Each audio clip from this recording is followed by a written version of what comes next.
1990. gada 4. maijā es biju pusaudžu vecumā un ļoti labi atceros, kā mūsu ģimene ar uztraukumu gaidīja augstākās padomes balsošanas rezultātus. Deklarācijas pieņemšanas laikā tas bija uztraukuma, saviļņojuma un prieka pilns moments. Bija skaidrs, ka priekšā mūs gaida grūts ceļš, bet tas bija pilns ar cerībām.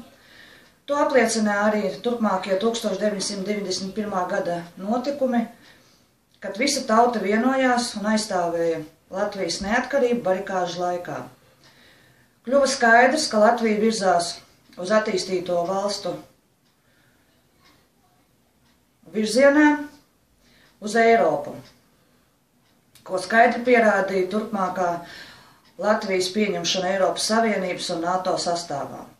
Diemžēl ne viss notika tā, kā bija cerēts. Ļoti daudz mūsu pilsoņu ir aizbraukuši no Latvijas un veido savu nākotni ārzemēs, kas arī ir, starp citu, brīvās un neatkarīgās valsts pazīme. Ko deklarācijas pieņemšana ir devusi man?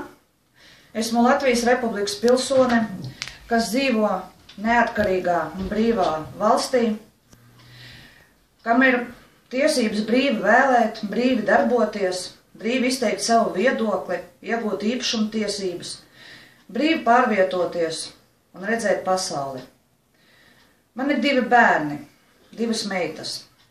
Viņam ir iespēja iegūt labu izglītību un brīvi izvēlēties savu profesiju un nākotnes nodarbi.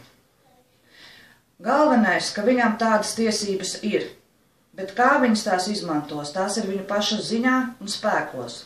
Bet es ticu, ka manām meitām izdoties gūt panākumus un būt lietderīgām mūsu valsts, mūsu Latvijas attīstības procesā.